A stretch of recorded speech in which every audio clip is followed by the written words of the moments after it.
Assalamualaikum warahmatullahi wabarakatuh. Kembali lagi bersama saya Khairina Wulan Nurbianti, CPNS Angkatan 56. Saat ini kita sudah bersama Mas Daril Abananda. Halo, bagaimana kabarnya Mas? Alhamdulillah baik, Mbak Rina gimana? Alhamdulillah baik juga. Nah, pagi ini kita akan membahas mengenai aku bukan PNS parasit nih Mas. Wih, topiknya menarik ya. Kayaknya keresahan Iya, orang banyak nih. iya. Gini nih Mas, setahu saya parasit kan benalu ya Mas ya. Dia merupakan mikroorganisme yang menggantungkan hidup di organisme lain. Kok bisa ya PNS saat ini disebut sebagai PNS parasit? Menurut Mas, apa sih PNS parasit itu?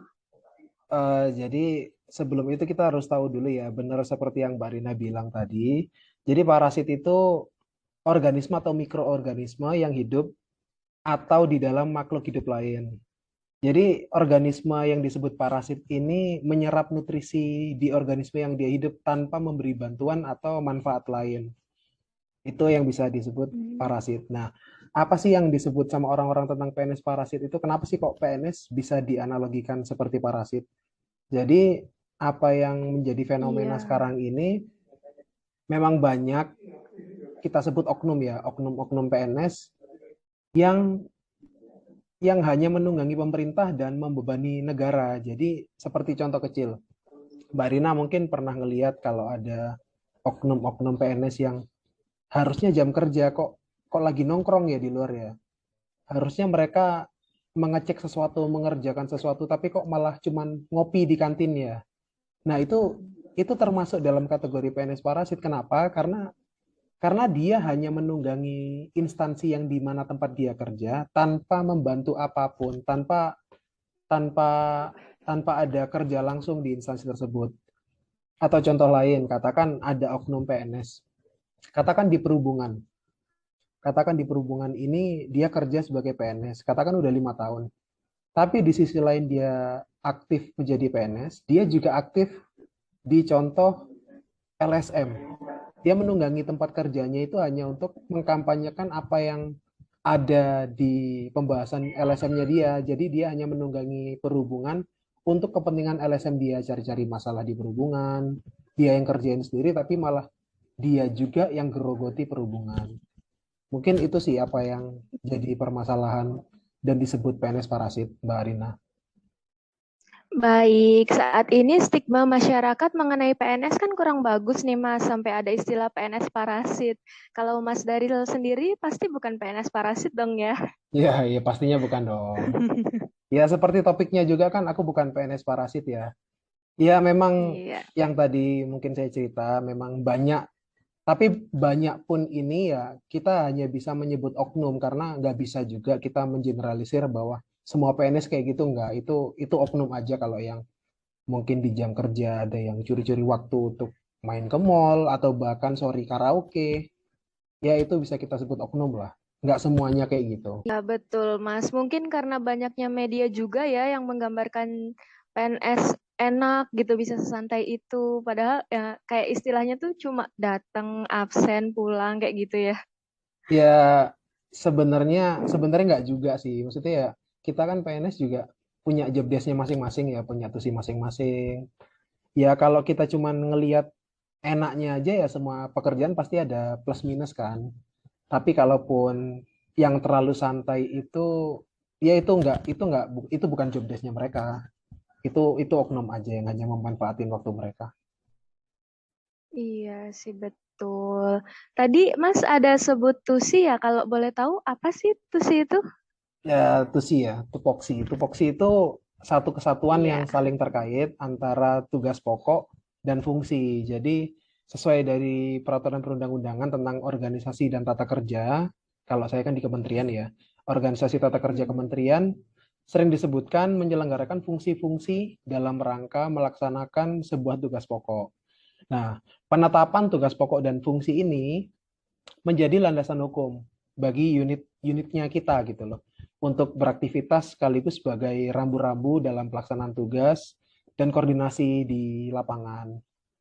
Jadi contoh sederhananya itu ketika kita membuat suatu kegiatan nih, dibuat dulu itu proposal kegiatan yang menyertakan tupoksinya masing-masing.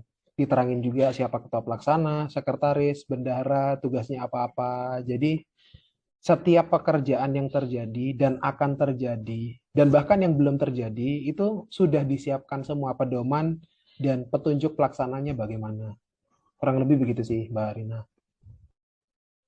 Wah, jadi jelas ya ada rambu-rambunya dalam melaksanakan tugas. Mengenai jabatan dan tugas pun sudah dijabarkan dalam peraturan perundang-undangan. Mungkin ada sebagian orang yang tidak mematuhi peraturan ya, tapi lebih banyak lagi yang mematuhi dan tidak tersorot media ya, Mas ya. Iya, ya pastinya lebih banyak yang mematuhi Hmm. peraturan. Mungkin kalaupun ada oknum, ya namanya media mungkin suka menggoreng-goreng ya untuk cari-cari bahan mereka. Iya, betul. Kalau menurut Mas Daril nih, gimana ya caranya merubah pandangan masyarakat terhadap PNS yang dibilang parasit ini?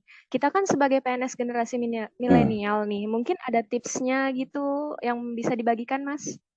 Ya tentunya kalau tips, mungkin tetap untuk pedoman, mau generasi milenial, mau generasi yang sebelum-sebelumnya, tetap kita harus memahami dan memedomani apa yang ada di Undang-Undang Nomor 5 Tahun 2014, yaitu tentang aparatur sipil negara. Nah, turunannya itu kan banyak, Mbak ya. Ada yang di PP, ada yang di PM masing-masing kementerian.